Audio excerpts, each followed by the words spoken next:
दोस्तों आज हम लोग एक बहुत बड़े और महत्वपूर्ण मुद्दे पर बात करने जा रहे हैं। जी हाँ, अभी दोस्तों सरकार ने एक नीति आयोग रिपोर्ट जारी किया है और उस रिपोर्ट में बताया गया कि भारत में प्रतिदिन एक एवरेज में 25 सरकारी स्कूल बंद हो रहे हैं। जी हाँ दोस्तों, इसी पर दोस्तों आपको कुछ पॉइंट्स दिखाते हैं, उसके बाद हम लोग मेन मुद्दे पर चलते हैं, जिसमें बताया गया कि 94,000 पिछले 10 साल में 94,000 सरकारी स्कूल बंद हुए या मर्ज किए गए। उसके हिसाब से अगर आंकड़ा लगाया जाए कि पर डे के हिसाब से वो 25 सरकारी स्कूल बंद हो रहे हैं। यहाँ पर दोस्तों इन्होंने बताया कि 94,000 जो 10 साल में बंद हुए, एक एवरेज में पर डे 25 सरकारी स्कूल अभी बंद हो रहे हैं।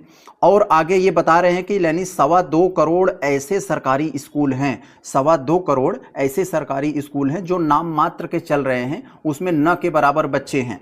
और ये कह रहे हैं कि इस समय सरकारी स्कूलों में जो छात्रों की हिस्सेदारी है वो घटकर 50%, लगभग 49% हो गई है, पहले जो 71% हुआ करती थी। इन्हीं सब मुद्दों पर दोस्तों पूरी नीति आयोग ने सरकार का पूरा पोल खोलकर रख दिया है। यहाँ पर नीति आयोग ने बताया कि आखिर इतने तेजी से स्कूल क्यों बंद हो रहे हैं, क्यों मर्ज हो रहे हैं, सरकार क्यों कुछ नहीं कर पा रही है, इसका सबसे ज्यादा दुष्परिणाम किसे झेलना पड़ेगा, आने वाले समय में ये क्या होने वाला है, और इसका क्या जो है और सरकार इसका क्या निष्कर्ष निकालने वाली है, सारे पहलुओं पर दोस्तों नीति आयोग की इस रिपोर्ट ने पूरा का पूरा चिट्ठा ही खोल दिया है। तो चले हम लोग एक एक पॉइंट पर देखते हैं। आपको बता दें कि इसमें ही हमारा कुछ नहीं है, ये शुद्ध रूप से सरकार की जो नीति आयोग रिपोर्ट है उसी रिपोर्ट का दोस्तों मैंने एक स्लाइड्स बनाया है, उसी बता रहा हूं। आप जाकर नीति आयोग की रिपोर्ट देख सकते हैं, बिल्कुल यही है। तो चले हम लोग आपको समझाने के लिए बस थोड़ा सा मैंने ये बनाया है।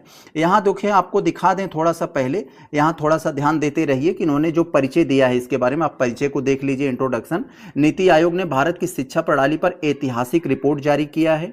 इसके अनुसार देश के प्राथमिक व माध्यमिक सरकारी स्कूलों का ढांचा बहुत तेजी से बदल रहा है। जहां हजारों सरकारी स्कूल बंद या मर्ज हो रहे हैं, वहीं निजी स्कूलों की संख्या लगातार बढ़ती जा रही है। तो चलें, अभी आपका जो है आपके सामने सारा चिट्ठा यहां पर नीति आयोग ने अपनी रिपोर्ट में खोल कर रखा है।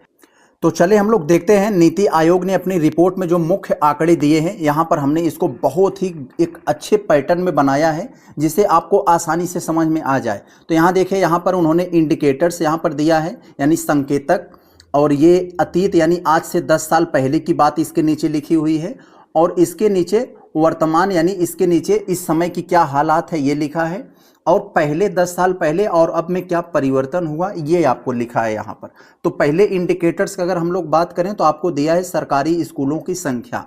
तो आज से 10 साल पहले तो इस जो सरकारी स्कूलों की संख्या थी वो 11,07,000 थी, लेकिन वर्तमान समय में घट कर कितना हो गई है, 10,13,000 हो गई है। यानी कितना घटा, 10 साल में कुल 94,000 ये सरकारी स्कूल बंद हुए हैं। ये तो पहला इंडिकेटर्स हो गया। दूसरे इंडिकेटर्स का अगर हम लोग यहाँ पर अगर देखें तो निजी यानी प्राइवेट स्कूलों की संख्या की क्या हालात है। आज से 10 साल पहले 2,88,000 प्राइवेट स्कूल थे, लेकिन वर्तमान समय में कितना हो गए हैं, 3,39,000 हो गए हैं। इसका मतलब 51,000 प्राइवेट स्कूल बढ़ चुके हैं। यानी इसका मतलब सीधा सीधा है प्राइवेटाइजेशन बड़ा तेजी से हो रहा है स्कूलों का। यहाँ देखें हम लोग, अभी आप आगे आपको तो समझ लो काला चिट्ठा ही खोल दिया है पूरा नीति आयोग ने। यहाँ देखिए, कह रहे हैं सरकारी स्कूलों में छात्रों का जो नामांकन है तो वो आज से 10 साल पहले उच्च था, यानी हाई लेवल पर था, लेकिन वर्तमान में क्या हालात है दोस्तों, 2,26,00,000 से कम हो गए हैं। यानी इतना तेजी से बच्चों का नामांकन घटता जा रहा है सरकारी स्कूलों में। यानी कितना घटा दोस्तों, 2.25 करोड़ लगभग। अब हम लोग यहाँ इनके अगले इंडिकेटर्स के बारे में बात करें तो कह रहे हैं कुछ छात्रों में सरकारी शेयर। तो सरकारी शेयर का अगर हम लोग बात करें, छात्र कितने पहले सरकारी में पढ़ते थे, तो पहले दोस्तों जितने छात्र पढ़ने वाले थे आज से 10 साल पहले, तो ये 2005 के जो आंकड़ा है कि 71% लोग बच्चे सरकारी स्कूल में पढ़ते थे। लेकिन इस समय की क्या हालात है, यानी लगभग इस समय 49 यानी कह सकते हैं 50% बच्चे जो है ये इस समय सरकारी स्कूल में पढ़ते हैं। यानी इसका मतलब क्या हुआ दोस्तों, इस समय 50% से कम बच्चे जो है सरकारी स्कूल में पढ़ रहे हैं। आगे चले दोस्तों, अगर हम लोग ऐसे ऐसे आंकड़े को देखें, यहाँ पर देखिए उन्होंने दूसरे पॉइंट्स में यहाँ पर क्या लिखा है, थोड़ा यहाँ पर ध्यान देंगे। कह रहे हैं सबसे ज़्यादा प्रभावित राज्य कौन से राज्य सबसे ज़्यादा प्रभावित हुए हैं प्राइमरी स्कूलों के जो बंद होने से? तो कह रहे हैं यहाँ नीतिगत बदलाव और तालाबंदी का सर्वाधिक प्रभाव उत्तर प्रदेश।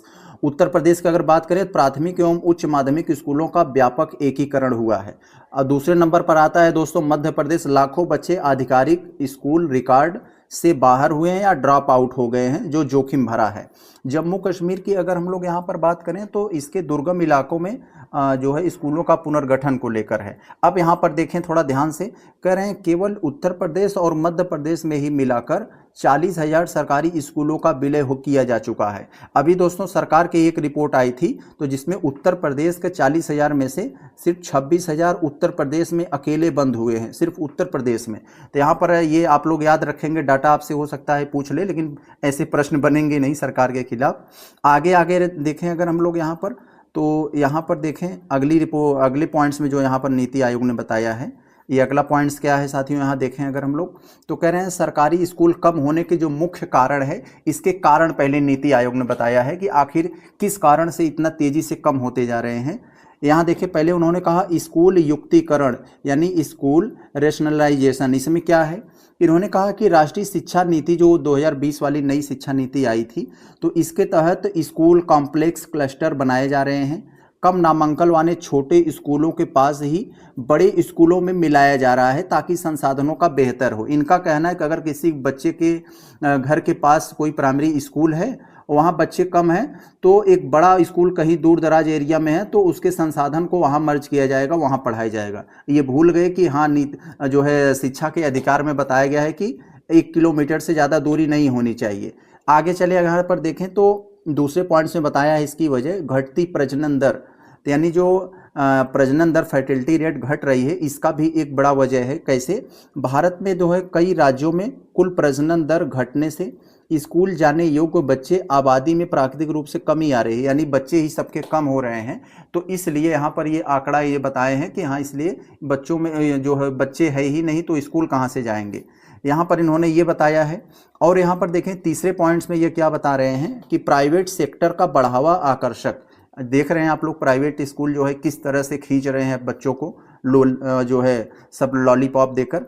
तो अंग्रेजी माध्यम, आधुनिक सुविधाओं और गुणवत्ता के आकर्षण में गरीब व मध्यम वर्गीय परिवार भी बच्चों को प्राइवेट स्कूलों में भेज रहे हैं, ये तो 100% पक्की बात है। यहाँ कह रहे हैं चौथे पॉइंट्स में कम होने की वजह एकल शिक्षक स्कूल का संकट।